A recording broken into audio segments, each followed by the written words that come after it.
ব্যাপার কি? এই মৃত্যুর রহস্য আমাকে জানতে হবে।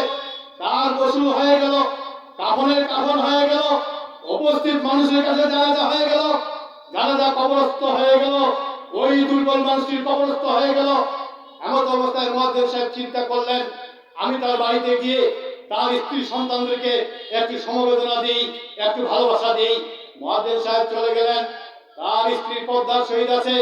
এমন অবস্থায় মুয়াজ্জিন সাহেব বলছে, আচ্ছা মা, বলো তো মা, তোমার স্বামী পৃথিবীতে এমন কোন নেক আমল করেছে যার কারণে তার মাকামি ভেঙে তার মৃত্যুটা হয়ে গেছে, বলো তো মা। এবার তার স্ত্রী বলছে, মুয়াজ্জিন সাহেব, আমার স্বামী তো খুব একটা নেক কাজ করেনি, আমার স্বামী তো কিছুই জানতো না, আপনার টাকা দিয়ে আপনি হজ করাতে নিয়ে গেলেন, আমার স্বামী তো কিছুই জানতো না। মুয়াজ্জিন সাহেব বলছে, না মা না, খেয়াল খুশি নয়, তুমি বলো তোমার স্বামীর জীবনে একটা নেক আমল আছে যার কারণে তার মাকাম ইব্রাহিমে তার মৃত্যুটা হয়ে গেছে। এবার তার স্ত্রী বলছে, মুয়াজ্জিন সাহেব, ওই যে একটা বাড়ি দেখা যায়, ওই বাড়িতে একজন বৃদ্ধা মহিলা থাকেন,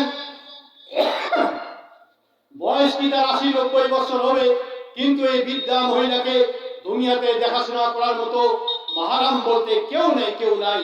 আমার স্বামীর খুব দয়া, আমার স্বামীর খুব মায়া, যখনই আমার রান্নাকৃত খাবার হয় তখনই আমাকে বলে আমার বৃদ্ধা মায়ের জন্য তৈরি করে দাও, আমি তাকে গিয়ে খাওয়াবো, তারপর আমি নিজে খাবো। আর এই কাজটি অনবরত করে, অবিরাম ভাবে করে।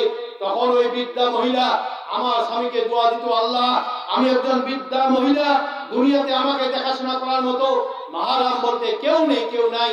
আল্লাহ এই যুবকটি দায়িত্ব নিয়েছে, আল্লাহ তুমি সাক্ষী থাকো, এই যুবকটি যেই দিন দুনিয়া থেকে মারা যাবে, বিশ্বের সর্বশ্রেষ্ঠ জায়গা, উত্তম জায়গা মাকাম ইব্রাহিম, ওই জায়গার মধ্যে তার যেন মৃত্যুটা হয়ে যায়।